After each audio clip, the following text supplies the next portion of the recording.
Hello, Jake, and welcome to the second podcast of Reform UK Sussex Field. I'm branch chairman Mike Barrett, and I'm hosting the session. And with us today, we've got one of our constituents, Jake, who's been coming to a lot of the branch meetings recently, but has also put himself forward for the provisional parliamentary candidate, which is in a couple of weeks' time. So that's coming around really quick. So Jake, I think it's fair to start there, just in case people tail off towards the end. Not to say that this will be boring, but let's get the important stuff first. So, what made you want to put yourself forward for Reform UK? Well, I think, with Reform UK, I've been sort of like, I guess you could say, on that end of politics for, well, at least probably about 11 years now, actually, to be honest. I sort of started way back, sort of when I started getting into the kind of politics sphere, I suppose you could almost say, all the way back during Gamergate, if you know what that is. It was essentially an online thing that it started off as kind of this discourse between sort of, I guess you could say, atheists and non-atheists, and it was more of a kind of intellectual debate that kind of got a bit toxic. And long story short, it kind of caused a bit of a splinter um, with certain politically active online groups, which caused a lot of, honestly, it's kind of snowballed into a lot of what you see on the internet nowadays, actually, with groups, left wing groups, right wing groups, centrist groups, all of those sorts of groups, really. Kind of a lot of them have ties um, to stuff way back when, thinking figures like Sargon of Akkad, Carl Benjamin, for example. Um, and figures like that. So I go back all the way back to there. Not that I was necessarily engaged actively with that sort of stuff back then, but I was sort of observing it and watching it. And that sort of led on to things like the Brexit debate. And so I very much sort of had eyes on politics, so to speak, back when Brexit was being discussed in the more kind of serious tone and more, looking like there was actually going to be some form of referendum on it.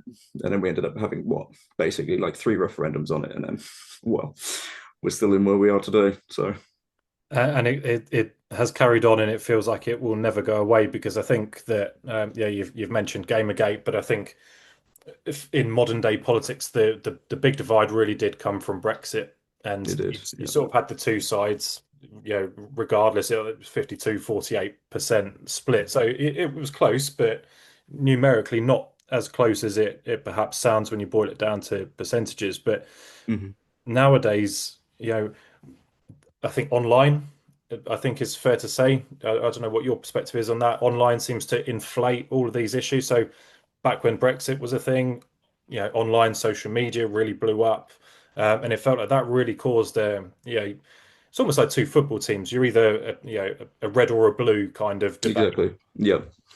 It's just it sort of just goes back to sort of more aggressive traditional tribalism in a sense. The part of the aspect of the internet I liked sort of before the Gamergate era, if we're talking sort of mid 2000s and then up to essentially the sort of 2012, 2014 era, um, was kind of very pretty like, I guess you could use the word inclusive for lack of a better term, in terms of actually having kind of open discourse and being able to sort of actually discuss your points of view and stuff without actually needing to be polarized into one group or another. But since then, across the spectrum, in terms of any kind of topic, it doesn't matter what it is, like across the West in general, like it doesn't matter what topic it is, like there is only these days there are only two opinions. You're either for something, against something, or this or the other. There is no kind of more middle ground. I Yeah. guess you could almost say centrist approach. And I think in a lot of ways, that's kind of what brought me more interested in reform in that sense, is because while reform is definitely right wing when compared to the other parties we have in this country, they're not, the stereotypical what you would, picture as right wing. That's why I always am amused when people talk about the far right in Britain. It's like, okay, show me the far right, because I've never really seen them outside of a tiny handful of sort of lads, really.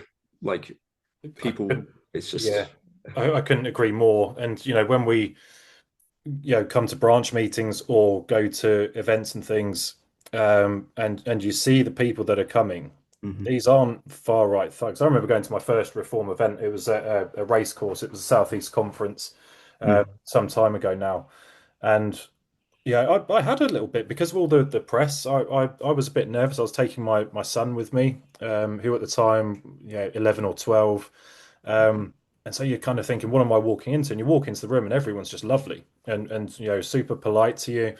asking why you're there. Everyone's complimenting my son. He's there in his suit. Um, so yeah, what's your experience of coming to reform events? Has it just been branch meetings, or have you been to any of the conferences or any other events? So And I haven't been to any of the conferences because most of them, well, the more recent ones have been quite a bit out of the way, and it's a bit more difficult for me to get there. But I have been to the branch offices, and I've been doing a lot of leafleting recently and stuff like that. And my experience with it has been sort of nothing but positive in that respect. Like as you say, the people you meet there, they're not, your skinheads or whatever you want to call them. They are just quite literally just your average Joe in that respect. They're just people that with genuine concerns revolving around the nation and also local concerns, like Wilden, where we are now, is a very, very kind of is a constituency that's very sort of proud of its well, particularly its natural sort of history. Like we've got, I think it's the largest stretches of ancient forest within England. So and the people are very passionate about protecting that and protecting our green spaces as we should be. We're kind of a garden within England, if for lack of a better term. I mean, Kent gets called the Garden of Eden, but with all the woodlands and forests and meadows and everything we have, like here in Wilden, like it's not a surprise that people want to protect that stuff. And I think that's one of the things that I found most pleasing in that sense, as well. Of course, we're all worried about sort of national concerns, be it immigration or the economy or the quote unquote government we have now. People still have local concerns sort of at heart, which I think is it's good to sort of keep things close to home as well in that respect, right? definitely, and I think that's where the branch format really comes into play. You do have head office doing all of the immigration and the economy and the national issues, which of course we care about because they impact us. But it's Mm-hmm. only our branch, within Sussex Weald that is looking after Sussex Weald's interests. Our interests are going to be completely different to Mm-hmm. somewhere in Wales, Scotland, the north of England. So, they have different issues, different opinions. You've got more urbanized areas. You've got where we are beautiful countryside everywhere that they're trying to build all over. Um, but yeah, let's start off with local issues there, Jake. You've been to branch meetings, you've been out on the doorstep doing some Mm-hmm. leafleting. So either from your own experiences and thoughts or those that you've heard from the constituents, what are the sort of key things that are really coming out locally that you're hearing? Well, I reside in Helsham, have done my entire life, and the sort of main focus here is what it has been for years now, and that's just the complete and utter travesty that is the infrastructure of the roads for a start. Like the roads into going into Helsham, the roads going out of Helsham. The traffic is absurd. Like they are trying to essentially, they always talk about building there, or they want to expand Helsham more and more for some inexplicable reason. But it's like, okay, if you want to expand Helsham, expand and develop the infrastructure that is the lifeline in and out of Helsham, because you're just causing more and more holdups. Like right now, we've got like four, five, six different like temporary lights, and it Yeah. literally takes about 10, 15 minutes just to get out of the town. And it's not a very large town. Like what, population maybe about 23,000 is if that, but like it's just the infrastructure is just not there for it. And then they talk about like, oh, they want to build another 180 houses down, say Battle Road. And it's like, people are raising concerns of being like, well, there's kind of the air pollution of, because there's like a sewage or a water treatment plant there. And so people are like, well, can't really be living next to that. And there's also the risk of our sewers themselves are already kind of overburdened, all of that kind of, the grim stuff you don't really want to, necessarily talk about, but it's important. It's the stuff you have to think about because it's the very real stuff that affects us. And you don't want that to overflow and then contaminate sort of the fresh water and stuff like that, or any of the sort of grazing lands for like the cows and stuff. We have sort of dairy economy and stuff around here. And so it's like, there's these kind of second order effects, these knock on effects that the council just, I mean, they don't really care about it at all, do they? They're there to essentially, our current council members are there to, well, current council we currently have here are sort of there to sort of please whatever developers they really want, and they kind of struggle and fight their way through whatever obstacles they can, which ends up costing even more money. Yeah. Like I forget the exact numbers of how much we're in debt, but well, it's an eye-watering amount, I should imagine. Yeah, I'm sure we'll get some big numbers come out. Mm-hmm. I think Sussex Weald isn't too bad to its credit. So yeah, Mm-hmm. credit where it's due. I've seen a lot worse, but it's still debt is debt. And when Mhm. just going back onto overdevelopment is something I'm definitely passionate about. I live in Crowborough, Mhm. so I'm Mhm. yeah, we're in the two kind of biggest towns The two within poles, yeah, basically. the constituency. And I did a campaign recently, and we counted that have been built or are being built within the last 2 years that has 8 houses or more. We counted almost 1,000 new homes in Crowborough. So similar population size. Let's just go with 23,000 people, and then you bung 1,000 houses in, which each house on average has 2.4 people. But Mhm. around here, the houses that they're building, generally speaking, aren't two beds. There's not many flats going in. It's mainly 4 5 bedroom houses. So 4 5 bedroom. I think it's fair to increase that. You put 1,000 houses in and add another 3,000 people. And to your point, Jake, without fixing the roads, without building new Mhm. roads, without new doctors, without new schools, there's nothing else going in other than houses. Mhm. Yeah, how does that make you feel as a constituent? Well, I mean, it's absurd. Like we're already at the kind of like, to as you point out, like we're not the worst sort of area by far, but at the same time, the sort of difficulties that other places are going through, you don't want to reach that point.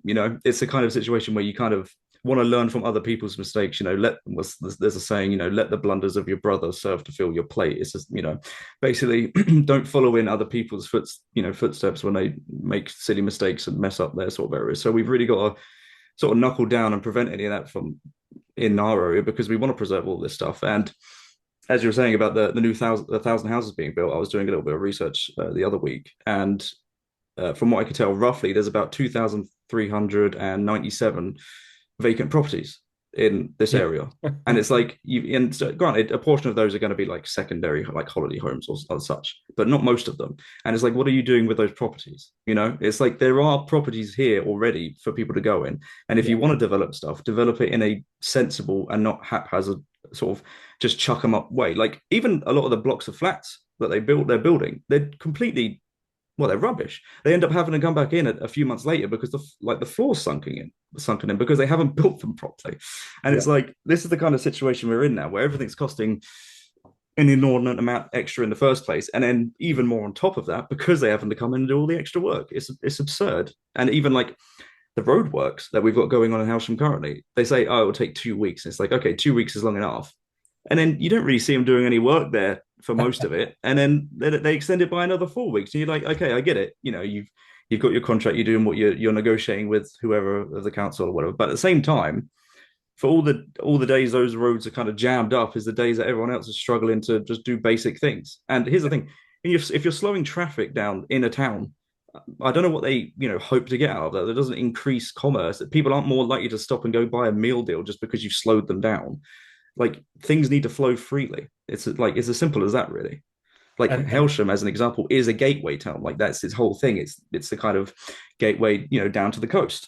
yeah, yeah. But whenever if I'm not stopping off in Howsham, I drive, just on the outskirts to get to Eastbourne, Mm-hmm. as an Mm-hmm. example. So I definitely hear you on that. And the thing with roadworks, I understand work needs to get done, but I know from living where I am now, the amount of times they close the road off and all Mm-hmm. they're doing is installing utilities and then they Mm-hmm. cover up the holes that they've created, but next to it is a series of potholes.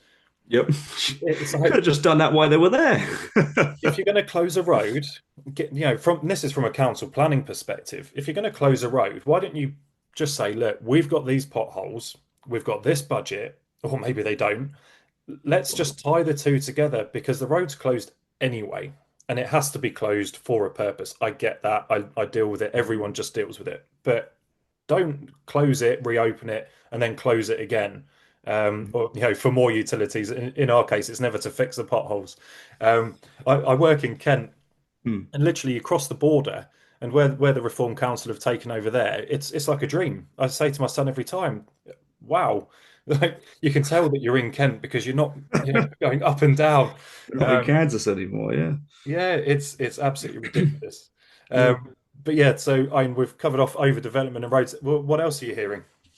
Well, even from my perspective in that respect, like the stuff that kind of just annoys me, and the stuff that is actually kind of objectively dangerous is the way the council kind of even just like sort of the basic things like your kind of bushes along the sides of paths and your trees, they let them overgrow to the point where you're literally forced almost halfway on the road. I mean, and that's dangerous for anyone.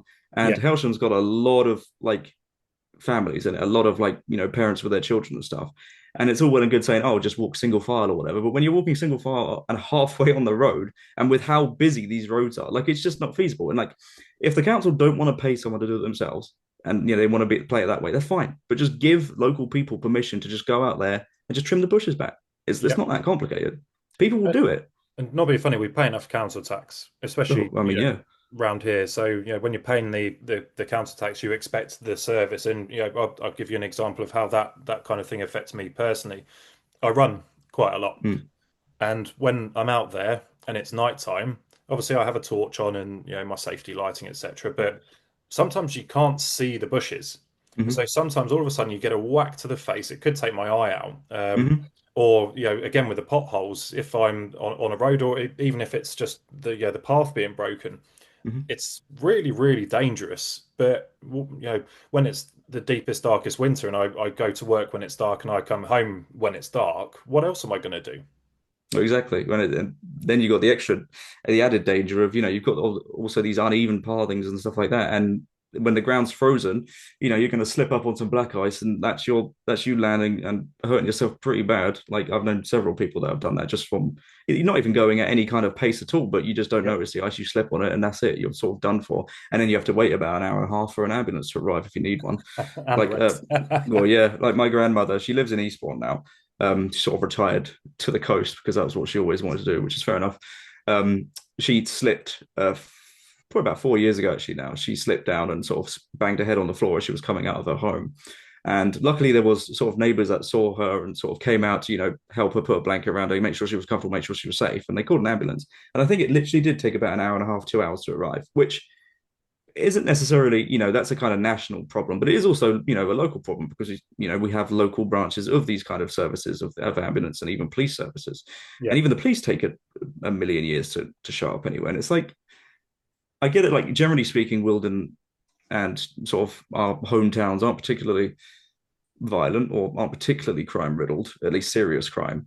But it's kind of not really the point because part of it is security. You want this sort of peace of mind of having accessibility to these sorry, of having access to these services, and it kind of erodes more trust in that respect when you're like, well, what's the point? Because I'm not gonna be able to do it, Yeah, of not course. gonna be able And to get anything. again, we pay for these services. Yeah, It's yeah, not like they're just given to us. So, no, they should be funded properly. And, there must be efficiencies and there must be things that can be done instead of getting stripped back and stripped back and stripped back. mm-hmm. As the NHS will sort of transition a little bit towards national issues, we know Mm-hmm. that there's this huge layer of middle management that must Oh be God, costing an yeah, absolute fortune when actually what we need is doctors and nurses.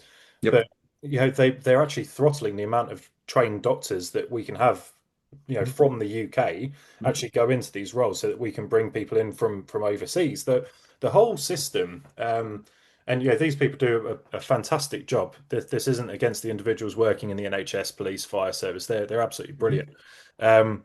But something in that bureaucratic sort of layer at the top, when they say here's another 50 billion for the NHS, where does that go? It goes into that middle management, people earning 150 grand a year to copy someone else's work, as far as I can understand it, and from what people have told me. Obviously, I don't have the access to get and look for myself, but I'd absolutely love to.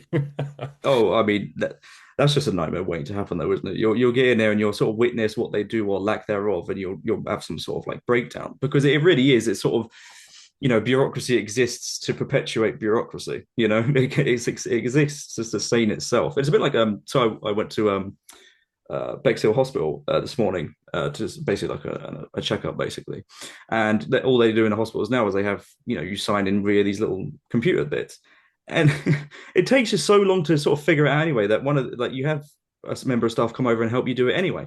What is the point of slowing things down with the screens and that? Just hire an extra sort of person there to help to just put people through. I mean, not being funny in that respect, but a lot of the people that go to hospital are kind of the more the older generation, and most of them don't really know how to work a lot of this sort of technology, and so they end up asking for help anyway, which Yeah, just slows the system down even further. Like it's this idea that you have to make things look fancy in order to make them work better. It's like no, you don't. Sometimes less is more in a lot of these cases, yeah. and that way, you're creating jobs if you've actually got someone there doing it, rather than just having all of that money get consumed by the sort of beast and up above them, sort of in the administration. Yeah, it's fancy ideas that then cost a fortune to Yep. create. Then, to your point, they don't actually help anyone. And it's things like, if you need to capture detail about my allergies, I can do that through the post. I can do that, or you should have it on file from the GP. Before the GP refers, they can capture that information. One thing that got me, I did a couple of operations recently, and I had to go in and have I think it was an MRSA check. Mm. And it was about 3, 4 weeks before my appointment. And I was just thinking, so you've brought me in to do the test to see that if I've got this disease or bug, whatever MRSA is, for me to then come back in a month's time, in which case I could have caught it. Yep, yep. What are you Uh, helping? well, that's. I mean, that's like the NHS is the NHS is a situation where it's like we're grateful for having a system in place, but there's a reason why no other country copies our exact system, and that's Yeah. because it's extremely inefficient and has basically been like, well, I mean, it's been a sort of, I guess you could say, turn into almost like a religion in a lot of ways, which is not helpful when you actually want to improve on a system. People are like, don't touch it, don't touch it. It's like, well, if we don't touch it, it's only going to get worse. So like, you do have to sometimes tackle things with a more kind of, you have to grit your teeth and go, right, we have to do the thing that's maybe not, doesn't sound particularly good because, you got to rip the plaster off quickly in a lot of cases. And, the NHS is not a simple solution to fix, but you have to start somewhere. And I just don't, well, the Conservatives are the last 14 years and Labour certainly aren't going to touch it in any meaningful way. And I think this is probably the problem with having 5-year governments because they want to chase the vote for the next election. So that there is never a long-term strategy or a long-term fix. They talk about it, but as soon as the next government comes in, it gets ripped up. So yeah, there's either a problem with the timescale that government has, or there's just no incentive for them because they just want to chase the vote. They just want to, keep power and keep the seats. Yep. Yep. Um, so that causes a lot of nonsense as well. Maybe it needs to be sort of independently run, and before reform haters jump on this and I start saying that I'm saying about privatizing it, which reform have never said. We've always said it's free for at the point of use.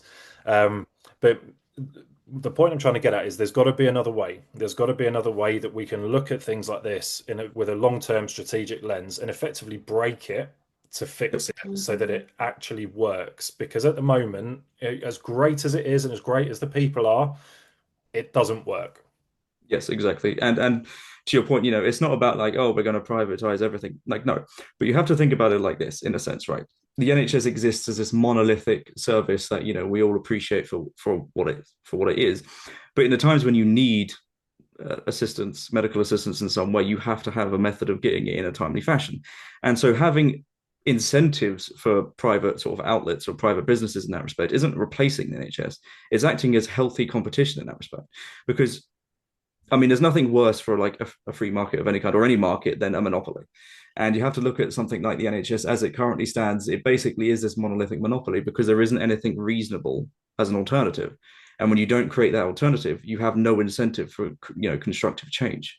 Yeah. And that's the problem. Is that reforms reforms idea of if you don't get an appointment in a timely fashion, well then you essentially get a voucher for private services, which yeah, like ultimately yes, and because a lot of people don't care where they get the healthcare from as long as they get it in a way that is actually again timely and useful rather than I have to wait 3 weeks to go to the doctors to get something like at the start of the year I had I wouldn't necessarily call it a heart scare. I've had a sort of ups and downs with it over several years, but it's just sinus tachycardia, which is something that affects younger people apparently, and then you sort of grow out of it, which is kind of ironic. Almost seems backwards, right? You associate that sort of stuff with as you get older, kind of thing. Yeah. But I'm fairly knowledgeable with this sort of stuff, and so I was sort of looking into it and figuring that sort of stuff out myself. And I actually called when I was talking over the phone to because you have to jump through the hoops to actually see the fully qualified doctors these days. But I was talking to essentially the paramedic there, and he was like, "You said you work for the NHS, right?" No, no, I don't. I just know a fair bit about this stuff. And he was like, "Oh, okay." And he asked me what tests I wanted done. So I told him Wow. what I wanted done, got it done, and he was like, "Yeah, no, you're pretty much that seems to be what it is." But people can't rely on sort of being able to sort of figure it out themselves and tell the doctors or the paramedics, hey, I think it's this. Can you just help me double check? You know, a lot of people, they don't have the time for that. They don't have the kind of information base or the knowledge for that. So they're relying on these experts and these professionals to give them the help that they actually need. And it's like when that's not available to them, what's the alternative? So it is kind of just it's frustrating to see from my perspective of someone who just sort of looks at systems and very much can really wants to I'm very much efficiency driven. I Yeah. hate with a passion. I hate inefficiency. It really is one of the few things that really like You just want things to work, in exactly. life. So, a really crap way of putting it is if you pick up your TV remote and you press the Mhm. on button, you expect it to turn on. You don't Exactly. expect to have to press on and then type 6 digits Yep. to then make it perform a function. So, whenever there's inefficiency, there's extra steps, there's extra bottlenecks, there's extra places for things to go wrong.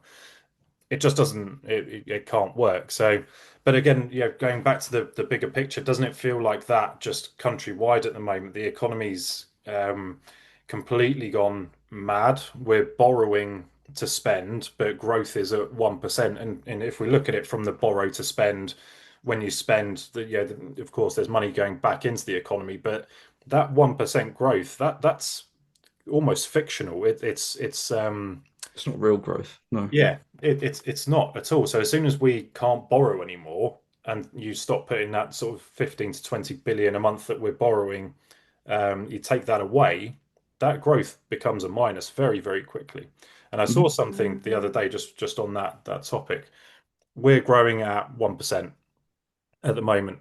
Poland, I saw it on social media, so don't quote me on the figures, but is growing at 19%, and by 2030, Poland will be a richer country than us. Mhm. I mean, the Britain, the UK in general, has been stagnant for about the last, well, at least the last 15 years, going on for the last 20 years. Like we haven't had real growth. Well, at least since basically since 2008, we haven't had pretty much real growth. And it's like it's because you can't tax to like grow the economy in that sense, right? You can't just keep taxing people and expecting everything to just suddenly work. You don't. You just end up with a poorer populace who then can't spend that money in the economy and keep the money cycling. And that's the thing. The money, the cash needs to keep it needs to cycle. It needs to go round and round and round. It needs to always be reinvested into something else around you. And if you're taxing it and sending it abroad, like a lot of like our government seems to really like doing to rather inane projects, like Yeah. giving our sovereign territory away. It kind of really does make you scratch your head and go like, am I actually living in like a dream? Like, have I walked into Narnia at some point? Because it makes absolutely no logical sense. Like, that's another thing that kind of has me kind of banging my head against the wall. Just like this makes absolutely no logical sense, and there is no constructive or productive reason you would ever sort of do something like this because we spend billions and billions and billions on foreign aid and well, not just necessarily foreign aid, but just sort of abroad in general in projects that you kind of go, okay, why are we involved in this? Like, how does this Yeah. benefit us directly? And they can never give you a straight answer. And the answer usually it results in something that ends up being something like, oh, because if we enrich blah blah blah, then such and such. And it's like, no, it's a complete, it's just illogical. What you need to do is essentially create a competition between. Like, here's the thing: competition is healthy across the board. And if you as a country are being competitive, well, then you are causing your essentially your competitors to need to innovate in order to keep up with you or surpass you, which then makes you do the same. It's a feedback loop. So when you're essentially leeching off of foreign education and foreign labor in the sense of what we do, bringing these educated people in from other nations, we're draining them of that intellectual capability, Yep. giving it to us without using it without even nurturing our own. And we've essentially stopped competition. And when you stop competition, you have no innovation. And it's pretty much as simple as that. Like at the end of the day, at the most basic level, it's as simple as that. And we wonder why we're in the situation we are now is because the powers that be in our country have decided that, oh no, we're going to be, I guess the charity state, for lack of a better term. I don't know. It's Yeah. bizarre, and it's not cruelty necessarily from my perspective. It's like yeah, I would like other people in other countries whether to be happy too. But at the end of the day, my country comes first to me because this is my country. And if you don't put your own house in order, how can you help anyone else? It's as simple as that. You got to deal with yourself before you deal with anyone else. Yeah, it's the old saying charity starts at home. And when we're Exactly. 3 trillion in debt, Hmm. that's a big number. So if we were, positive 3 trillion, Oh, we'll be foreign quids aid. in, yeah, no problem. But Yeah, we're not. because all our Yeah, services would be running. We'd have yeah. trains on time and Hmm. whatever, other million and one bugbears I could list out right now, Hmm. but we don't have time for. But if we have the money, I've got no problem in helping others because actually, helping the world to Hmm. achieve does help us. I do Hmm. believe that. But when Hmm. we're 3 trillion in the hole and we're giving money to foreign aid projects by the billion, Hmm. or giving money away for the Chagos Islands at the tune of 35 billion or whatever they decide it is tomorrow, Yeah. we can't afford that. It's it's almost criminal. We're the world's piggy bank, and then we've got a couple of minutes left. Touch on the sort of immigration side. Hmm. I've got no problem with immigration, but it can't be at 750,000 to a million a year. It's the city the size of Liverpool or Manchester moving in every single year, and then we've seen the statistics about how many of those are economically inactive. What we need is, back in the good old days, people are, sort of 10,000 a year of the brightest and best minds from around the world who come in, integrate, want to work hard, want to contribute to our tax system, Hmm. and have a good life here. That's absolutely brilliant. But when it's just the dregs of society coming over from, the unfortunate worlds, if I can put it that, unfortunate countries in the world, um, we can't just keep housing these people because there isn't any money left to help homeless veterans. There's no money to, we took away winter fuel allowance last year, for God's sake. We're coming up to winter again. I'm terrified for, the old people in our Yeah. constituency and how they're going Yeah. to survive.